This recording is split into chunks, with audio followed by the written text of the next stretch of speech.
All right, rule breakers, today's guest is living proof that sometimes the best way to win is to break the damn rules. Joe Stapleton is a comedian, poker commentator, an all-around hustler who turned a summer internship into a full-blown career despite never being a pro player.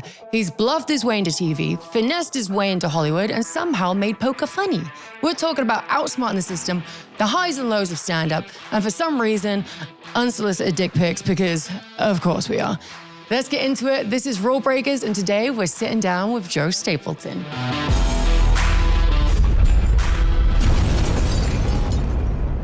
I was actually gonna start opening up with being like, oh, so you're a really good liar, right? Because you do poker and stuff like that. But having our conversation, I realized that you're actually extremely honest. Yes, first of all, I'm a terrible liar. You're right. Yes. Good read on your part. Second of all, it makes me a bad poker player. Like, luckily, I don't rely on poker to pay my bills. Well, I do, but I don't have to play it. Yeah. But it does make me good at spotting other liars, generally. Really? Yeah, I can usually tell. How do you spot other liars? It's not even that you spot liars. Like, okay, so one misconception when it comes to poker, someone's like, oh, he touched his eye like he's lying, right? Oh, he sniffled his nose, he's lying. Like, those things do exist, but what really exists is that you're analyzing someone's motivations and their actions and then deciding, it's not lying, it's just saying like, what is this person, what's their real intention behind this action? Okay. So when someone bets 1,100 and they didn't bet before and they didn't bet after, you go, okay, well, what do those pieces of information mean? So when it comes to people, I'll go, why did they word it that way? Interesting. Okay, why wouldn't they have said this? Or why would they have offered that piece of information so that you can sort of suss out people's true intentions? It's like psychology right there. Yes. Actually. It's like you're a human lie detector in a way. A little bit. I mean, I can be fooled as much as the next guy, as evidenced by the $1,500 peppermint hippo charge that hit my account from Vegas last week. Yeah. You spent that much? No, well, the thing is, all right, I'll just try to keep this as brief as I can. No, please explain. A girlfriend of mine dragged me to the strip club. I said, please don't let me spend any more than $500 because I think that's like a respectful amount of money to spend. The girls are working, people are working. I don't want to go in there and spend nothing. A guy picks a fight with me. One of the dancers saves me. Takes me over to the corner. Me and her, my friend, hang out for like 2 hours. Why did this guy pick a fight with you, first of all? Before we move on, I need to know this information. Probably because he had a tiny dick. I don't know. What happened? This young lady was sitting on my lap trying to like work me up to getting a lap dance because I don't really like getting them. And he comes over and he interrupts. He's like part of our group. He comes over and he interrupts. And he goes to shake my hand. He goes, where are you from? I go, I'm from Los Angeles. Ever heard of it? And he just freaked out. Freaked the fuck out. He's like, you picked the wrong guy to fuck with. And I'm like, oh, geez. So I'm standing up. I'm not like puffing my chest out. I'm not scared either. Like I'm pretty much this all the time, right? Like I'm annoying, but I'm not like, I'm not. And so I'm like, I'm sorry, sir. Like, I didn't mean any disrespect. What can I do to make it up to you? Like, I'm not like cowering, but also like, I don't want anyone mad at me. And both the dancer and my friend are like, no, you didn't do anything wrong. You do not apologize. You do not apologize. So we end up hanging out with this young lady for a couple hours, and I've been slipping her hundreds again because she's working, you know what I mean? Like, and so finally she's like, hey, you guys have been awesome. Like, let me finally give you a dance. So now it's like 5 a.m, 6 a.m, and she leads me over to this other place where I think I'm gonna just get like a lap dance in a chair, but nope, out comes a clipboard. I'm signing. I'm like, what am I signing here? She's like, that's for the room. That's so we can spend some time together. And I'm like, okay. And then another clipboard comes over, and by the way, she bops the 30% tip too. God, you're getting bamboozled in the strip club, bud. Now I'm signing it, and I'm like an out of body experience. Like you've been beaten up before. You know how like you just watch it happening from like across the room. I'm watching myself sign this, and I'm mad. I'm like not having fun, but I did it. So I'm sitting in the VIP room like this. And she's like, let me get your number. I'm like, yeah, sure. Here you go. Take my number. I'm sure I'll hear from you. My $500 budget was cash. Credit card money, that's not real. That's just fake money. You never have to pay that. You're in the middle of moving house, and then you're spending thousands of dollars. So are you going to move to Vegas now? I can't move to Vegas. I'll die. Because of the peppermint? Because of things like that. Because I will just be like, here's the problem. The first time I ever went to a strip club, the dancer said she was into me, and I knew I was going to fall for it, and I did. Yeah. And then we went out. Oh, you went out? Yes. Oh, wait, that's like a happy ending. It's like when you go to the casino for the first time and you're like, I fucking love gambling. Like, I'm a professional gambler. And so, like, now when I go and, like, the stripper seems interested in me, I'm like, you know, this isn't real, but it could be. But you know it's not real, but it might be. Wait, but I need to know how this date went with the stripper. Oh, it was awesome. Like, we went to breakfast. I picked her up at the club. We went to breakfast. She came back to my hotel room with me, but it was so early in my career that I was sharing the room with 2 other guys, and they wouldn't leave. Yeah. She was like, can you get the fuck out of here so me and your friend can have some fun? And they were like, no. So we like sat on the couch and made out for a little bit, and that was it, like that. But So they just watched I you count that as a win. No, they didn't watch win. it. They didn't wake up. Like they were just sleeping. You were quiet. Yeah. I actually have a stripper experience too yeah? from Okay. Vegas. All right. And it was Thunder Down Under, and I hooked up with him twice. Every time I went to Vegas, I was like, Oh yeah, and that's really tough because he's gay. Well, he wasn't very gay when he was with me, but like the whole let me take your number, like this, you know, this hangout. right. You're like, okay, sure, buddy. Like, But you're not like a normal person either, though. It's not like a Notting Hill type situation where he just like picks you out of the crowd, like the lowly bookseller. Actually, you are a lowly bookseller at this point. Well, I just realized. I mean, I didn't look like this years ago. I look decent now, but like compared to how I was just like this little emo girl with like a snapback and didn't know how to do my makeup, no tits. I didn't have these yet. Okay. So I was All right. like literally flat chested. These are not selling the point, you know. Anyway, like he brought me up on stage. And then he did like the dance where he shoved his face in my crotch, and I was like, I think I love him. You know, I like him a lot. But if you were going to have sex with a girl in the audience, that's what you would do is be the one they bring up on stage. Oh, 100%. And then did Yeah. the whole kiss thing where I go to kiss his cheek, he moves it, kiss me on the lips. And I was like, oh my God, if I get cold sores, I'm going to cry. so wild. Yeah, it's pretty wild because it seems like he does that every night. If I did that and ended up getting more cold sores than I already get, I would be furious. But we ended up like talking afterwards because they did like a meet and greet afterwards. And I was like, you know what? Let's go take a picture with him, you know.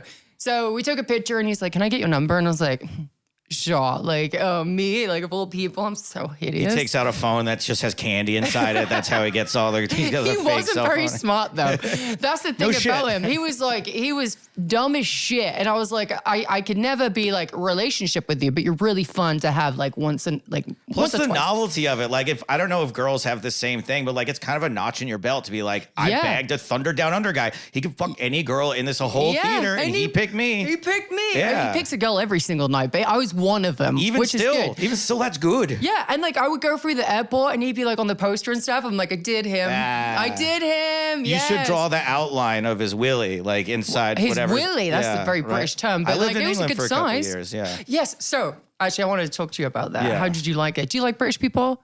Be honest. Okay, I'll say this. I lived in London.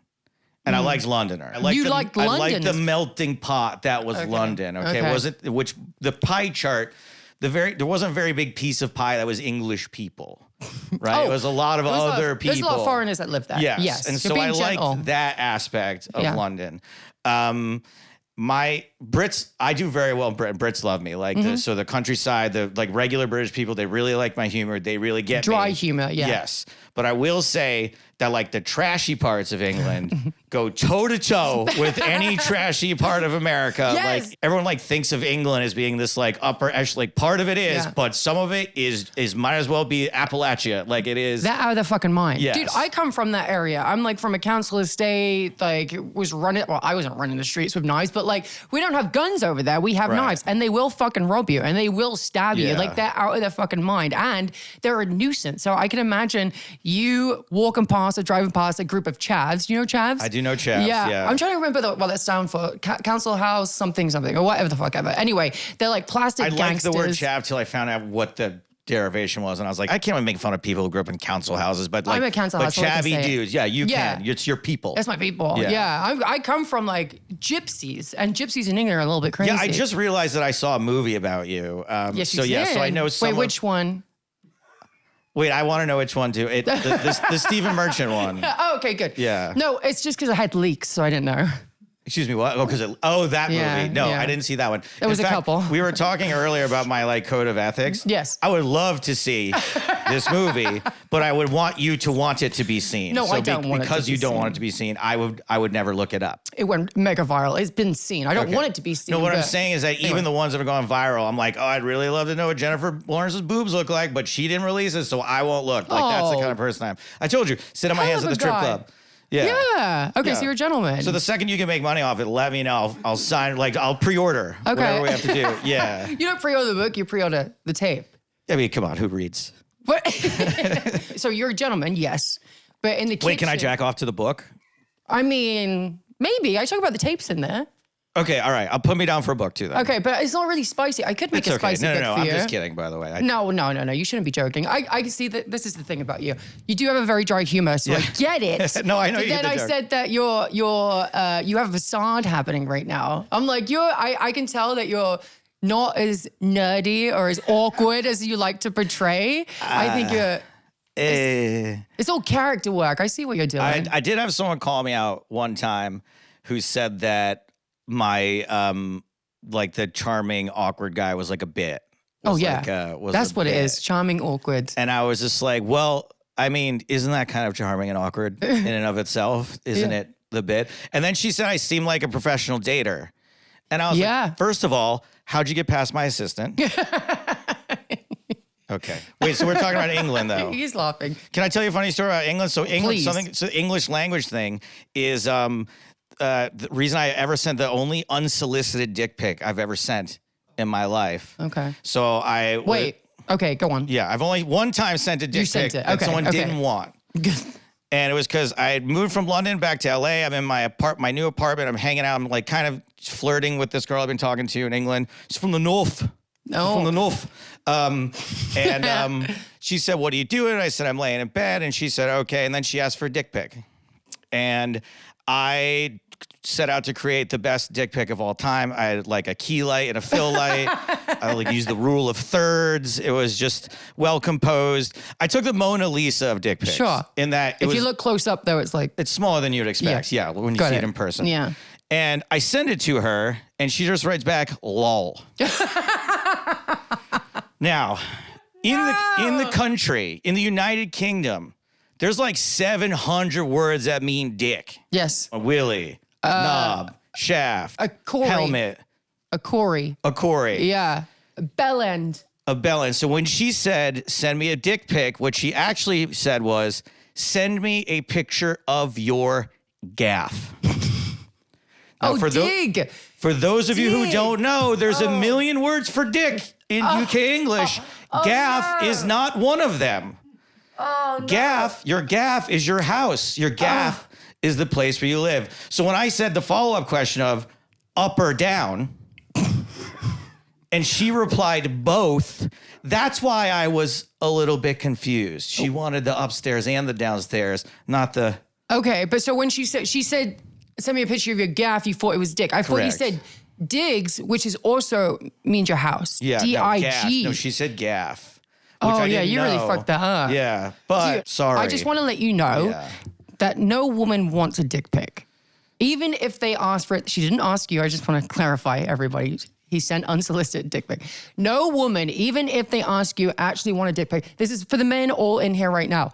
No woman likes that. All right. I respectfully disagree. Now, I do think that maybe 90% of women don't want dick pics.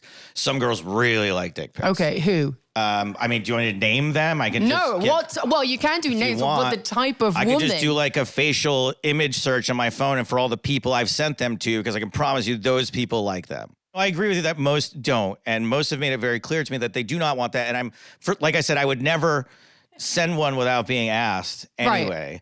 But it's also, I think, a good PSA for men to know that even if a woman sends you bling, blang, blow, don't feel like you have to reciprocate with cacao. Yeah, don't feel like you have to because show they probably the honker, don't want it. You know, exactly. we don't just need that. Just appreciate it. Just write a sonnet or something.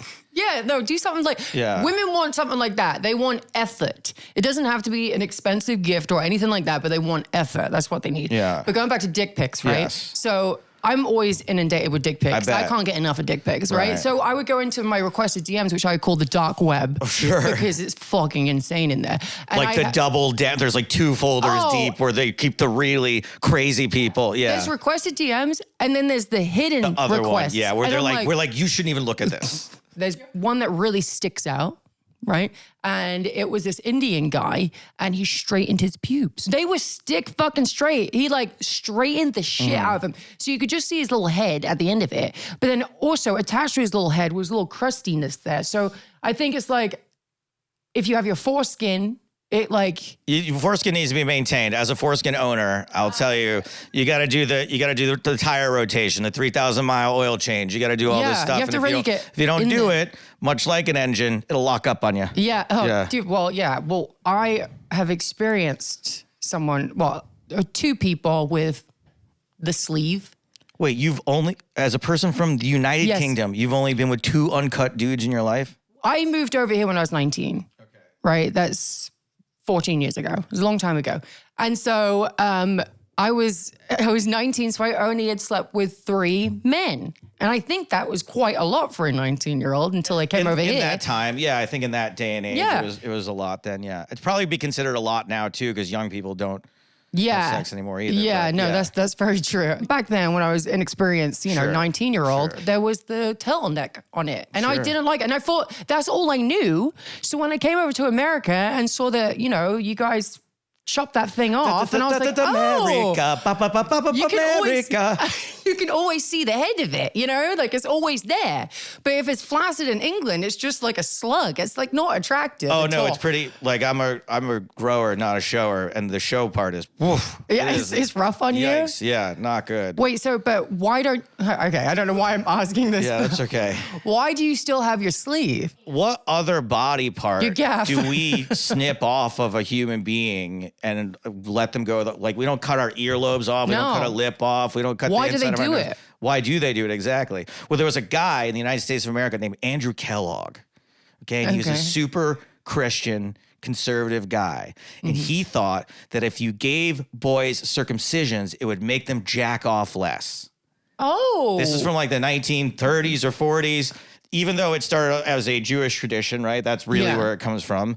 The reason why it happens in America more than any other westernized country in the world is because of this Andrew Kellogg thing. And he just made it, and they did all this propaganda that it's not clean and there's more diseases. And that stuff is true if you don't care for it. But the same way, if you don't care for your teeth, the same things happen. We don't like knock everyone's teeth out of birth and put in dentures because you might get cavities, right? We take care of our teeth. So that is sort of why people start doing it in the modern age or for non-religious reasons. It's all based on like religious propaganda. I love that you knew this. You guys, we learn on this podcast. Now we're learning about foreskins. So wait, are you Jewish? Can I ask that? I'm not Jewish. Okay, no. you have like a Jewish look about you. I don't know. I get that too. That's fine. Yeah. Some of my online trolls are like, you would be nowhere in the entertainment business if you weren't Jewish. I'm like, neither am I Jewish and I'm also nowhere. So suck it. No, you did a lot in your career. I mean, let's talk about the podcast, right? Sure. So earlier, I already knew this about you, but you were talking about how you were one of the first people to do the podcast before everyone has a fucking mic and a camera, right? Yes. But long time ago. Yeah, but you were out viewershipping fucking Joe Rogan, which he's the biggest podcast in the world. Occasionally, yeah. So like the way it worked is like there were not that many comedy podcasts on iTunes. So like one week we'd be number 7, he'd be number 10, he'd be number 2, we'd be number 8. When I say occasionally, I think I have screenshots of the only 2 times it ever happened. It was not a very crowded space at the time, but also what was happening at the time is that no one knew that you could make money off of it. And so basically me and my buddy who did the podcast were both in our late 20s at the time. He got married and his wife was like, how long are you going to do a podcast that makes no money for? And which is reasonable, right? Like it's totally, at the time I didn't think it was reasonable, but now I realize it was quite reasonable. And, I got an offer to move to the UK to be on television there. And I turned it down because of the podcast. And I didn't want to quit doing the podcast. And then he got offered to move to New York to become a TV producer. And he was like, I got to take it. I'm sorry. He left. And then I went back. I was like, hey, can I still go to England? And they were like, yeah, you can. So I did end up moving to England also. But yeah, I've been doing podcasts since like 2006. So I had the number 1 non-ESPN sports podcast on iTunes in the early days. My first poker podcast was beating everything else. It was like 10 ESPN shows than us. Which is why I word it very specifically like that. And then we started doing our comedy podcast, like I said, which occasionally did get pretty good numbers. And turns out when we quit doing it, we were getting like 100,000 downloads a month, but we didn't find out those numbers till after we stopped I would have been broadcasting. so mad. And we were doing video back then. It was wild. Like your podcast, it was about poker. So originally the first one was about poker, and I really wanted to do like an everything comedy podcast. So the first company I worked for, I said, I'm going to work for you for a ridiculously small amount of money, but you're also going to pay to produce this other thing I want to do, which is my own personal thing.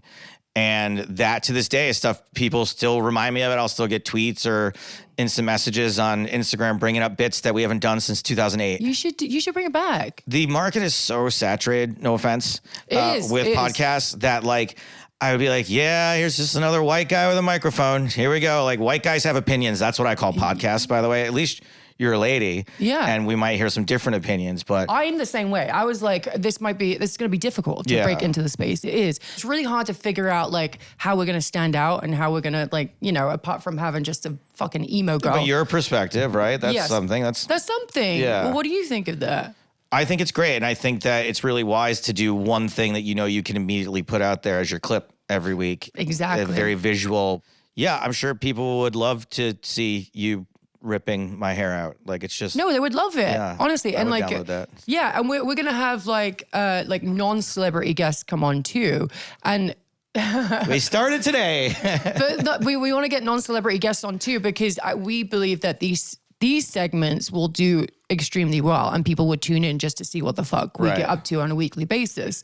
If I could make one suggestion. Please. So whatever your stunt element is for the day, you should make sure your producer asks the person before they're in the car on the way here. I know. Okay. Before I'm in the car and he's like, how do you feel about getting waxed today? Like maybe just a little heads up. Luckily that's your buddy, you know, but I feel like we got comfortable with you. But usually. I'm getting Joe back from the time that. Oh. Yeah. No, I did kind of had him over. Joe was my first boss in LA. Oh. He was the authority production coordinator at Mad TV. Yeah, I was like a teenager bossing around a 12-year-old. It was not really like a real boss situation. And we were on Mad TV season 12, and Carmen Electra was one of the guests for one of the shows, one of the tapings, and it's like, this is fucking amazing. Like, you got to meet Carmen Electra in her prime. Carmen Electra in her prime. And Joe's like, that's She's it. Still a babe. Let's go down the set. I didn't mean to say it's not, but I'm talking about like her she's peak amazing. fame. Yeah, she's hot as fuck. Sorry. Joe's like, we got to go down. Let's go down the set. We're going to take a photo with Carmen Electra. So we walk down there and I'm like so giddy. I'm like, fuck yeah, Carmen Electra, this is amazing. And then Joe snuggles up next to her. Like, I think you hugged her or something. And like, I take a picture and then Joe walks away. I was like, whew, that was great. And just walks away. And I was Let's go. I was like, what about me? I think the story I remember is even worse for me. Probably. Oh. Because we had like a strict no asking for photos with celebrities sort of policy. It wasn't like a written rule, but it was just like, come on, like we're cool and like don't bug people, whatever. And what had happened was I had gone out a few nights before with Shannon Elizabeth. I don't want to say it was a date, but like we went out together. We were friends. 90s, like we need to bring a picture up so everyone can see how fucking badass she is. I mean, the fact I became friends with Shannon Elizabeth is another one of the mind-blowing things in my life. How many people from my childhood that I like idolized or, fantasized about and then ended up having a close personal relationship. So I was out with Shannon and we were at the Henry Fonda Music Box and Dave Navarro was playing and we went down to like his dressing room and she disappeared into his dressing room for like 20 minutes. Like while I stood outside like a fucking asshole, like a fucking idiot jerk asshole. And so I was like, whatever, I played it cool. She came out, I was like, cool, let's go have another drink. Like whatever, right? Like I'm cool, I don't really care. We're not on a date, it doesn't matter. And then it was like 2 days later that Carmen Electra was on the show. And I was like, oh, this is like my in to like text Shannon and be like, oh, hey, what's up? Like, I know you would like ditch me for Dave the other night, but like, here's me and Carmen Electra, ha. So like, I totally broke my own rule. And then I was like, we're going to get a picture with Carmen Electra. And as soon as I got mine, I was like, peace.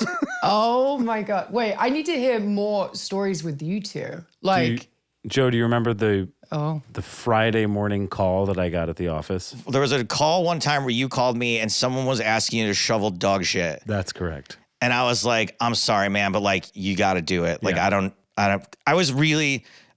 did not believe in abusing the production assistants at all. I had been a production assistant and like, I was very lenient and very chill. There was one guy that took advantage of it so much, though.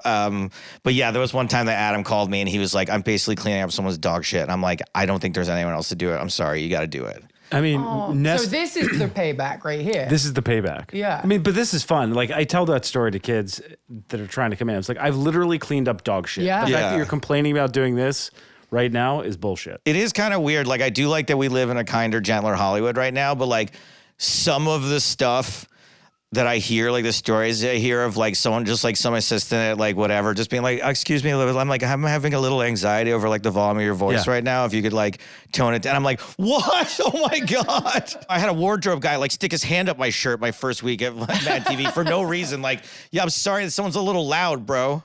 One thing that is really important is just like, be kind to everybody. Look who's got me on a show right now. This is a kid that if I was an asshole, right, we wouldn't still be friends. We wouldn't still be talking to each other. But when he has an opportunity for me, he's like, I think Joe would be good for this. Yes. Because I treated him like a instantly. person, a human being 20 years ago. Oh my gosh. That's one of the big things. Like, I will name drop for a second because Dwayne The Rock Johnson says this, right? He said it to me too.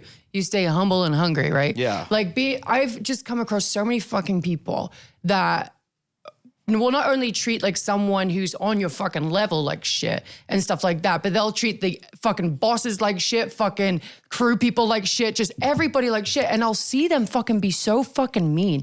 And I don't understand it. I could never be like that to somebody, especially because on their way up, they're gonna come back down and see the same person You would again hope eventually. so. You would hope so. They're gonna I have a see a bigger lot of people that go up and just never stop going. Oh, Like, don't get me started with that too. I've known like a couple of people where I'm like, why are you still so successful? But you know what? Like the higher they get, the harder they're gonna fall, which I love, and I just sit back and enjoy. I don't wish bad on anybody, but I let karma do the work just a little bit.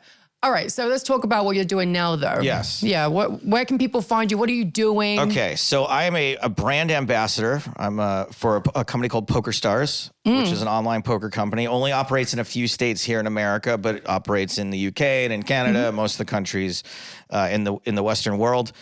And basically what I do for them is I do all their television commentaries. So when I said I moved to the UK, I was on a show on Channel 4. Oh, yeah. What was that on Channel 4? It was called the Poker Stars European Poker Tour. Yeah. It would play late at night. Yes, Yeah. exactly.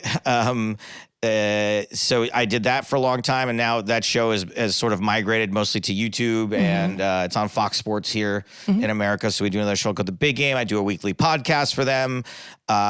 I get to play poker sometimes for them. I get to go, people like get a little kick out of me being at the poker tables because I've been there, been on TV for so long that they hear my voice and they kind of get into that sort of thing. I do stand-up comedy. I've been doing long-form interviews for like 20 years. And it's, you know, it takes a long time to get good and comfortable at it. And I can see you're well prepared. That's a really big thing is being prepared. And you hit the nail on the head. Listening is just the other part of it. Listening and remembering, right? Because you're like, oh, I want to ask a follow-up about that. But then they talk for like 3 more minutes. You're like, fuck. What was that thing? What's that thing I want to say? Yeah. But the thing is, if you're really listening, you'll come up with a different thing to go along with whatever. But that's what usually happens is I'm thinking of like a question that I want to follow it with, but then we get lost in another conversation and I'm like, we can come back to that later and it goes into something else. Like before, I wanted to be like, when you were talking about doing comedy and stuff like that, I'm like, oh, let me remember because you just had surgery or you had surgery and it kind of stopped you from doing comedy. So I have some voice problems where I get nodes on my vocal cords from time to time. And so I've had to have 3 procedures over like the last 8 years or so. Oh, wow. The first one was quite invasive. They like literally like shoved a pair of scissors down my throat and like sliced it like this. No. Now I have slightly better insurance where they stick a rubber hose up my nose, down my throat, and then zap it with a laser like 400 or 500 times, which is quite uncomfortable. But the recovery time isn't as bad as when I had full-on surgery. So, wait, you have to get that regularly? As often as it grows back, and it's been about 2 years since my last one. No, okay. No, maybe 4 years. I think 2021 was the last time. So, and it affects your speech, like you can't. It damages my vocal cord, so I have to be on voice rest for like usually about with the scissors one. It was like 4 to 6 weeks. That's got to be tough for you. It was horrible, especially because like really tough for me. Can you tell? I haven't taken a breath here. And then when that one happened, I got invited to Japan. A friend of mine was producing a movie and she was like, the lead actress is like kind of bored. She's a bit of an actual star. She's like, I think she would like you. do you want to fly out to Japan? What the hell? And meet her? And Why I did. does that sound like a fucking... And I did, and she did, and we did. And this was all while I was supposed to be resting my voice. And I felt really guilty about it. I was like, nah, if I ruin my career for this, it'll be worth it. How the fuck did we just get that story out of you? That's amazing. I will tell that story any chance I get. Like I told it to some of the Starbucks drive-thru today. I was like, you know who else likes coffee? This actress I visited in Japan. Wait, so you got asked... It's kind of like, what's the word? Juggalo? Not juggalo. Is it juggalo? Gigolo. I mean, insane kind of pussy. Like, both drink you got Faygo. hired to fly out to entertain an actress, and then you... I wasn't got to hired, entertain- but the production did pay for my flight. Yes. They had an entertainment budget for You're the a for the prostitute. star. I love it. You're a hooker. I mean, I'm pretty good. Good for you. I'm good for a short period of time. Did that ever happen again, or is it just that one time that you got paid to have sex with somebody? With her or with a different actor? I mean, it's whoever you want. Like, we like hung out a few times off and on, but eventually parted ways. you got flew out to have sex with someone. I mean, it wasn't really that. It was just, I'm a rather entertaining person. You are. And so my friend knew that she would be entertained no matter what. And that if anything else happened, that's just a bonus. Yeah. You guys are actually pretty similar in a way where like you have like cheeky eyes and he has like a cheeky smile. Yeah. He Where does. it's like you, like, it's an endearing quality, I would say. Like, it's like you can keep me entertained by just talking to me. You like have very kind eyes. I do try to engage people, like just something about like locking in and without being too much, but just like, just sort of. Usually girls with blue eyes do that, dude. It's fucking intense. Because they know it, they got it. Yeah, we can go into this segment now. Before we go into the segment, let's explore that a little bit more of how you went from that comedy space and you brought comedy into a fairly dry. Sure. Actually, and that fits in with him. the sort of vibe of your show. Also, the Rulebreakers thing is that. Tell me. So what happened was. When I was one of these people that moved to LA with big dreams. I'm going to be a comedy writer. I'm going to be a sitcom writer. I thought that being in front of the camera was silly, losers. But writing was noble. So I want to be a writer. I want to be a comedy writer. And then I did the classic thing where I moved to Los Angeles and I didn't write. I didn't do anything. Like I got a job at Mad TV pretty quickly. I was very happy, making decent money. I had a great social circle, was doing lots of fun stuff, but I wasn't being a writer. I couldn't go, man, it's so hard to be a writer in LA. I wasn't doing it. I wasn't getting rejected. I wasn't doing anything. And luckily what happened was Mad TV was on hiatus one summer and I went and I took a job as an intern for a poker magazine. And I stayed in Vegas all summer just writing about poker. And I was constantly trying to make it funny. And my bosses hated that. They're like, this is poker. This isn't Mad TV. It's very serious. They used to say that to me all the time. And I said to them, look, poker, unless you're playing it, can be very boring. There's a lot of boring moments in this. If you want to grow this game, you want to grow as a sport, you got to entertain people. You got to make people have a good time, and then maybe they'll stick around for the poker, but you only have people for a few seconds. So like, let's hook them with some comedy. And they were like, we respectfully disagree. You're fired. And another company was smart enough to go, you know what? We do agree. And we actually like what you're doing. And we like what's going on here. So I basically went from being the funny poker reporter to the funny poker podcast host to the funny poker Player? I don't really play much poker, but the funny poker commentator. Sure. And basically my whole thing over the years is to be irreverent and is to sort of take the piss out of what's happening on screen. And audiences, I'm so lucky, get it. And they like it. And they've been mostly into it. I don't understand with the first lot saying no, because of course you want to have a show that's fucking dull to be funny. Yeah. I mean, in wrestling, I feel like it'd be weird not having the commentators. It's just a bunch of oiled up people like rolling around with each other. So like you need the color commentator, you need the play-by-play. I find that really entertaining. It's on everything. So I wouldn't understand why they're like, no, we want people to be bored. Yeah, it was more like a reverence thing where they didn't understand. To them, it wasn't boring. It was prestigious and serious because they're playing for a lot of money and it's two elite competitors going toe to toe. And there's a time for that. There's definitely a time for that. But the rest of the time, I just kind of want to fuck around. The stand-up thing was really funny is because I always considered myself a comedian, but the few times I tried stand-up, I was sick to my stomach. Nerves? It was really, really tough, especially doing it in LA. It was awful. And I was like, I moved to England And I was only working like 2 days a week. And I was like, you've been calling yourself a comedian for 10 years now. You don't do comedy. You're going to start doing comedy now. So I started doing stand-up comedy in England, in London, which is one of the best places in the world to do comedy because everyone's drunk and having a good time. They're having a good time. They appreciate free entertainment. If there's a free comedy show in LA, people are like, what the fuck? Ooh, let's get out of here. We got to get out of here before the comedy starts. Whereas in England, people are like, free comedy? I'll stick around for a little bit. Yeah. And I also had an American accent and I was on television. And so that really bottom rung where most people quit, right? It's probably the same in wrestling, right? Same in wrestling. At the first hurdle, they can't do this. If you make it past that first one, your success rate. Exactly. So I got to hop over that last hurdle that first hurdle pretty easily in London. Yeah. For all the reasons that I just mentioned. You don't see it as often in England though, like comedy shows like that. But on TikTok, they'll show that the TikTok comics, I like to call them, instead of actually doing like your set, it's a lot of just people heckling them. Like I asked Brad this and he was like, I don't like those kind of comics. Like it makes it okay for people to fucking heckle at you. So Brad, by the way, is like a million times more experienced than I'm, more well known as a stand-up comic. His, whatever he says is going to be more true. Although I do agree in that there's a couple of problems with the crowd work phenomenon. One is I know why they do it. They do it because me, for example, you can find maybe 3 minutes of my stand-up online. I don't like posting my stand-up online for a multitude of reasons, but the biggest one is that I have a small following. And let's say you, Saraya, you come out and you see my show tonight. You pay for parking, you got a babysitter, you got someone to watch the dogs, you gotta buy 2 drinks, maybe you're Ubering, and then I go on stage and I do material and you've seen it all. You've already seen it all on YouTube. I hate that. I don't want that for anyone that comes to see one of my shows. Your time is the most valuable thing that you have. So when you come to my show, I don't want you to feel like you've wasted your time. Right. When you post crowd work clips, that material will never be reproduced ever again. So you're not burning your material.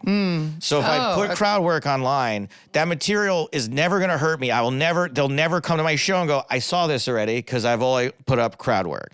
So that's why comics do it. It doesn't burn the material. And there's something about, I think there's something about the current youth where they're so bad at talking to people.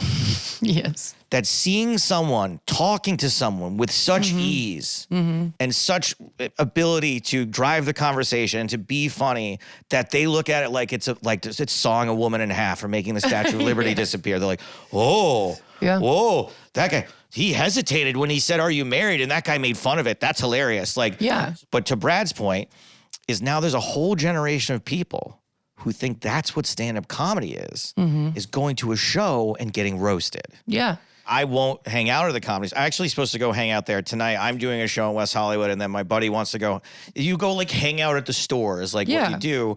And that whole like high school vibe of it, Kiss the Ring or the bigger comics kind of stuff, it makes me cringe the whole time. I can't do it, which is why I'm not further along as a comedian, because I can't rub elbows. I don't go out and grind the scene like I thought. So I'm sure we would get to this at some point. I opened for Norm Macdonald for like a year and a half. Yes, Norm. I love Norm. And I thought, I'm all set. Like, I'm good. Like, I'm a Norm Macdonald opener. Like, no one could ever take this away from me. Like, I'll just wait for, like, the gigs to roll in. Didn't happen. Obviously, maybe the pandemic and then Norm dying before the pandemic was over, like, kind of maybe hampered that, which is really the saddest thing about Norm dying is how it affected my career. And it's how I didn't really ever get the chance to ride his coattails the way I should have been able to. When I was with Norm, I got to get let into a lot of these rooms and spaces, and people would give me opportunities because they wanted to get in good with Norm. But since then, like everything that I get, it's like really grinding now. It's like very difficult because I just hate hanging out with that. I get it. That you picked up on it right away. Yeah. That whole high school cool table comedy store vibe, and you're supposed to like hang out there and like wait for little scraps, wait for someone to like not be able to make their set. They're like, "Hey kid, get in there! Like, go! You got a couple of jokes? Go ahead! You've been here long enough." That kind of thing. I just have better things to do. No, I feel you. I'm not a big like rub elbows kind of person too. Like any. You're not a schmoozer. I hate it. I hate small talk. Yeah. I hate it. Great job getting a podcast then.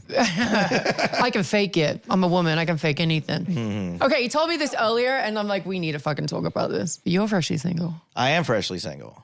Tell us about it. Yes, I had an amazing relationship with a woman that I loved dearly. We had a ton of fun together. We had a house. Was a pretty fun party house. Did you ever come? I never came. Never made it. You never came. I invited Adam a few times. And we had parties when I was in town, and she got to live in a nice house when I was gone, which was a lot of the time. And then, we were best friends and sort of became more best friendy than passionate between us. And I kind of felt like I was not being the best boyfriend and that I was being tempted in other places. And I didn't want to be one of those people that, look, everyone's always says like, hey, it's like way better to break up with someone than it is to cheat on them. And I'll say this, like, it didn't feel better when it happened. But, she and I, after having this conversation, decided like, yeah, we've mostly just been friends for the last year. Yeah. We both deserve better. Yeah. Not that it's bad. There's nothing really bad about it. But it was just kind of like amicably and nicely. amicably. I mean, look, there's ups and downs in the breakup, and sometimes one of us is emotional and the other one isn't, and then the other one's emotional and the other one isn't. And obviously, like, we own the house together, so selling the house can be sensitive, right? Sure. About, I'm staying in it right now. She's moved out. And so, that can be a little sensitive. But yeah, like, we really made a promise that we were going to continue to be best friends through this. And it's so far it's okay. We've both been respectful of like, I think one day she got real mad at me. She's like, I'm on Tinder again. I'm like, that's okay. It's fine. Cause I knew she was, just trying to hurt my feelings in that moment. Yeah. But like, I haven't like brought anyone home or dated or done anything. You haven't gone on one date? You haven't even spoke to a girl? Oh, I've done plenty of speaking to people, but what I haven't been doing is like putting it in her face at all. Like, sure. Okay. Yeah, I get in a way, like, it still kind of feels like cheating. Yeah. Because I'm sort of guarding her from some of that information. But what I mean is that we've both at least been respectful enough to do that. Like, whatever she's gotten into over the last few weeks, I don't know about it, and she hasn't made a point to tell me, and I think that's great. I think that, that's going to help us continue to be friends. Yeah. It is a grieving process, though, really, because you were together a long time, right? Over 6 years, 6.5 years. Yeah. And I was the same way with my ex. We were together for over 6 years, and it was just... It's literally like a divorce. So like obviously you're splitting I say things. Divorce sometimes just to save time. I'm going through a divorce right now. Yeah, so it's just like a lot of splitting things, a lot like I have a lot of animals, so it was like splitting the animals of who has what. Yeah. Yeah, it was hard. I mean, luckily we don't have kids, so that's fine. I made a mistake when we were in the middle of our breakup, and I don't know if I was lonely, horny, whatever it was, and I reply guide some like Twitter e-girl. Mm-hmm. And it was like obviously it was like a thirst trap picture, and it was like, Have I got your attention? And I wrote, yes, I just broke up with my girlfriend and we're selling our house. What now? One of her friends, I don't know who, found it a couple days later, screenshotted it and sent it to her. Yeah. And she freaked out. And I was like, genuinely, and this is something I learned from this relationship, genuinely, I was sorry. Yeah. I was like, I don't know why I did that. It served no purpose. It's embarrassing. It hurt your feelings. I'm really, really sorry. I don't think I've ever been so sorry about anything. I could see how hurt she was. Yeah. After all this, it took her days to forgive me for that, but we were already broken up, but whatever. After the smoke cleared from that, I said, hey, look, I still am sorry, and I still shouldn't have done that. But whoever sent that to you is not your friend. No, that's fucked up. That person is not your friend. Like, there's no reason for them to make sure that you saw that, especially that we are broken up. Yes. If we were together, maybe that person, I don't know if a guy, girl, whoever, maybe they're saving you from being with a shitty guy. But so like this person's not your friend. And I'm so sorry for whoever is sending you this stuff. They're not great friends. No, not at all. They're not good friends. And if you have a question, which we always ask right near the end before we do the segment, and let me just make sure I get this right. Adam wrote this down. If there's one rule in life or business that should always be broken, what is it? The first thing that comes into my head is that a lot of people think that life and business is a zero-sum game. Mm-hmm. And that there is no good in taking the worst part of a deal or to giving someone in business the deal that you think is fair without trying to squeeze every last dime out of someone, every last favor. Oh, I'm going to be the winner of this business deal. I'm going to get more out of this than they're going to get. I don't agree that everyone is operating on that level and that things are only a zero-sum game. I think that you can be a generous person and be a fair person and maybe even sometimes take the worst of it You know, like maybe you get 48% and they get 52 and everything's going to be okay. Yeah. Everything's going to be fine. There's still plenty to go around. I don't think that success is finite. I don't think there's a reason to root against people unless they deserve it. Comedy is like this, right? Where just because someone else got opportunities doesn't mean there's fewer opportunities for you, even though it feels like there might be. So I'm not a ruthless business person. Then again, I'm not a millionaire, so maybe I'm wrong. You know, there's that law of attraction and The Secret and sort of karma. And there's like all these things that go around that. I don't believe any of that mystical stuff. But I do believe that a kindness you might have shown someone 20 years ago might come back to you this is a very perceptible way, but in an imperceptible way that you could never even realize it. He does something nice for someone else, and it somehow bounces away back to you in an untraceable way. And that's not magic. Yeah. That's just cause and effect. Yeah. So I think that, I don't know if there's a rule out there, but the rule's like, there's no such thing as a free lunch, right? There sometimes is. Sometimes people are just doing nice things because they want to do nice things. It's like I always say, like, people will remember the way you made them feel. Of course. And like, I mean, you may not remember details or anything like that, but you remember the way someone made you feel happy, sad, or anything like that. So it's important in business and life. I always try and make a good first impression, you know, because I want to leave someone knowing that they're going to walk away and be like, wow, that was a really good experience with this person. So yeah, and then eventually, like you said, it bounces around back to you eventually. Yeah. I agree. So you don't have to treat the world like it's a zero-sum game, because I don't think it is. That's good. I love that. On that, a very quick thing. The first podcast experience I ever had was for Joe, which was sitting on Huff and Stapes. And he said, hey, Jackie Bray can't make it into the booth this week. Can you come and just switch the camera settings and just run the board? And at the time, I was working a job in Pasadena, and you guys were filming at a studio by LAX. Yeah. And I went once, and didn't pay me. There was nothing in it aside from like, cool, I've never done this before, and I get to hang out with Joe and see what this podcasting is about.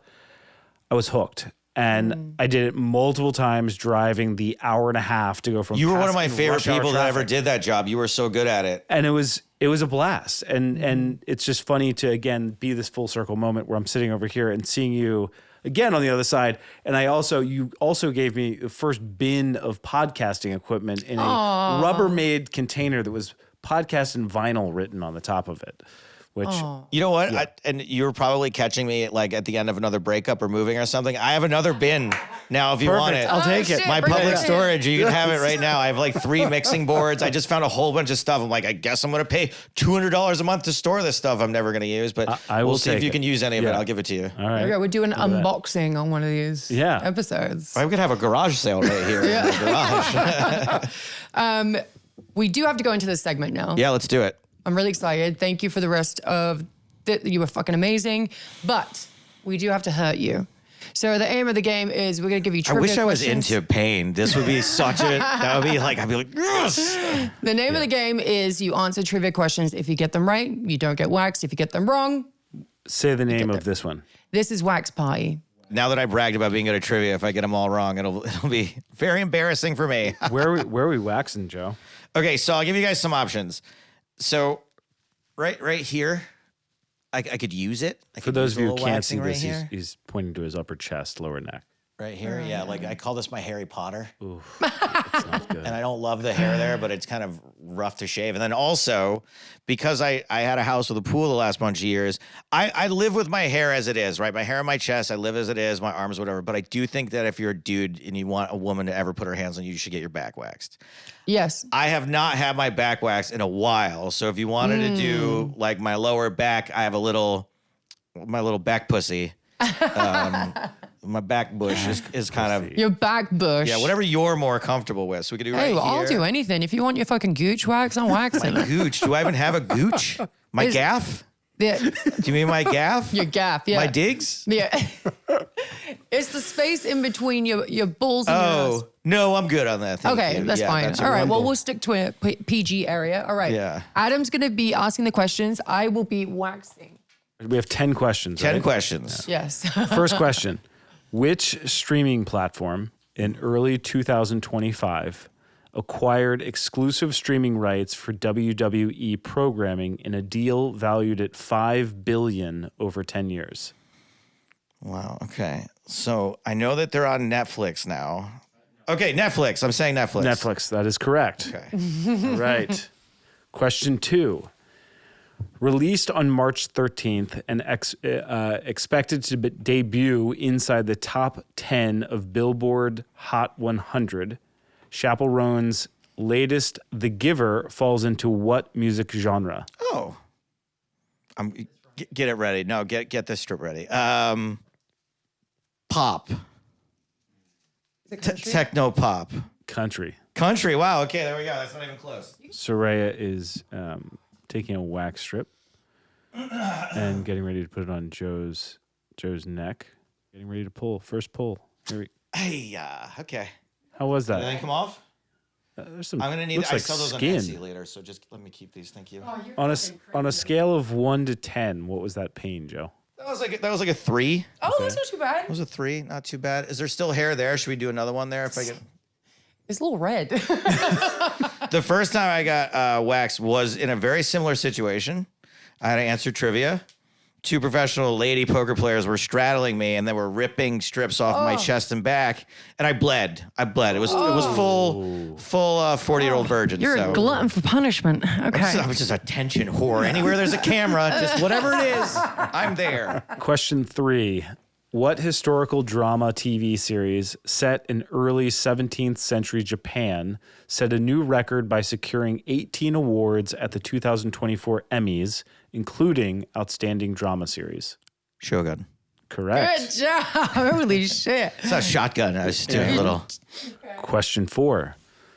In a case that captured national attention and swept across the country in 2024, what is the name of the American man identified as the suspect in the murder of the CEO of United Healthcare? First of all, you think he's hot?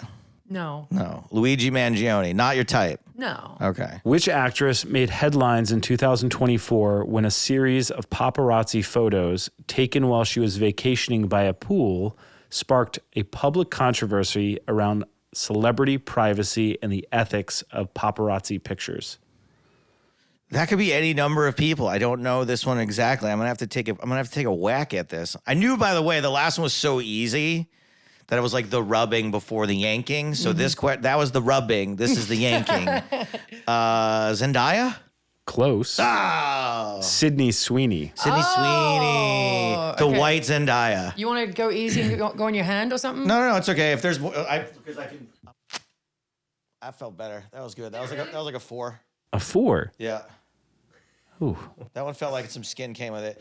I should tell you that I went on a road trip last summer, a comedy road trip, and one of the stunts that we did is we went to a wrestling school for a day, and I took a couple of chops. Oh, So I felt like this is I've got good training for this because I got the big slap across my chest a few times. There's a different kind of chop. There's like knife edge chops where you go at a certain angle, and then there's like regular. I got the easiest one, I'm sure. Yeah, they hurt like a bitch either way. They fucking suck. All right, question number 6. What is the best hand in poker called?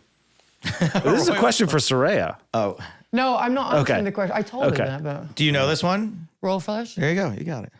Gaining international fame in late 2024 when videos of her playful antics went viral online, what is the name of the sassy pygmy hippopotamus from Thailand's open zoo? What a queen. What a diva. They should get Mu Dang to come down the WrestleMania road. That would be a huge. Damn, you pay attention pretty to good. like pop culture. I do, and I heard trivia. I mean, I'm good at other stuff too, but this is all so recent that I'm scared because I'm old now. So actually, not that good. Like, I'm like, I know who Chappell Rowan is, but what kind of music does she sing? Question 8. Released in June 2024, what Pixar sequel became the studio's highest grossing film, earning approximately $1.7 billion globally? I only know this because I saw a porno of the same name. It's about a prolapsed anus. It's called Inside Out 2. Oh my god. And it's saved in my bookmarks. So Oh hell yeah. Okay, I'm really fucking impressed. Number 9. Which South African singer captivated onlookers as she ascended the 2024 Met Gala steps holding a sand-filled hourglass, dressed in a textured champagne Balmain gown? I don't know what that means, but... It was beautiful. I remember. This one I don't know. South African singer. Because I feel like everyone's pointing out all the South Africans now because of like Elon and what's going on there. But this is such a bad guess. But no, is she South African? No. Sabrina Carpenter. Can I say who it is? Yes. Is it Tyler? Yeah. Tyler. No, there you go. No idea. Never heard of it. I didn't hear of her until she did the what's it called? The red carpet for that. She looked exact so event. insane. Yeah, she looked fucking gorgeous, and I was like, whoa, blown away. Let me make a suggestion here. There's one question left, right? Yep. Yes. So here's what we do. I got one in the bank, right? I owe one for that. Let's do the last question. And then if I get it wrong, you can do 2 strips across my back. Oh, okay. So we just have to do one position. Fair enough. Does that work? Yeah. I'll just bend right over right here. Yeah. Oh, yeah, Okay. baby. All right. What English metal band's new single, Emergence, stands out as the #1 song on iTunes, beating out Selena Gomez and Chappell Roan's latest songs? English metal band. It is not Dragon Force. we used to kind of bond over Dragon Force back in the day. Def Leppard. Sleep Token. Sleep Token. Yeah, I was like, yeah, you guys wouldn't have got that one, but All right, here we go. So 2. 2. And yeah, I'm just going to say there should be plenty to work with.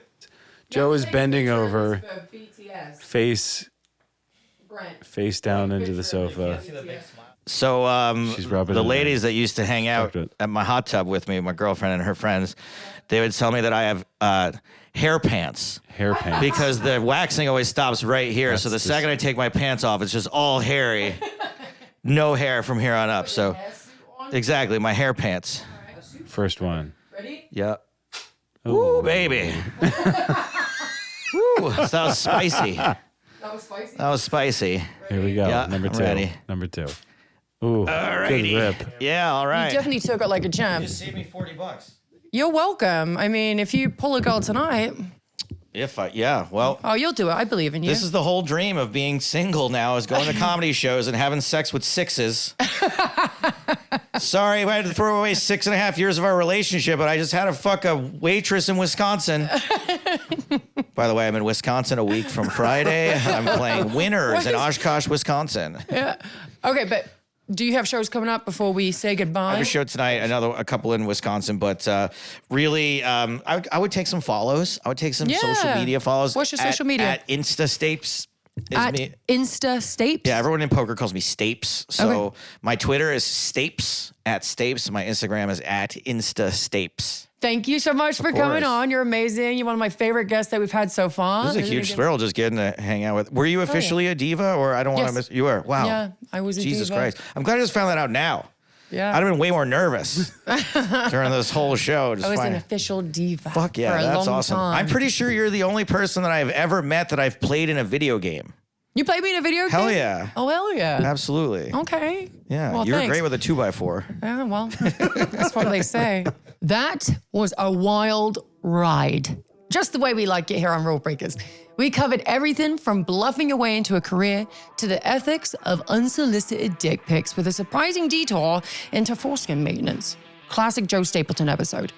But beyond the laughs, Joe is proof that success doesn't come from following the rules, it comes from rewriting them. Whether it was jumping from poker right into commentary, making poker funny, or carving out his own lane in comedy, he's hustled his way to the top by playing the game differently. And if there's one takeaway from today, is that success isn't just a zero-sum game. Hustle hard, be kind, and if you really want to stand out, maybe don't send that unsolicited dick pic. See you next time.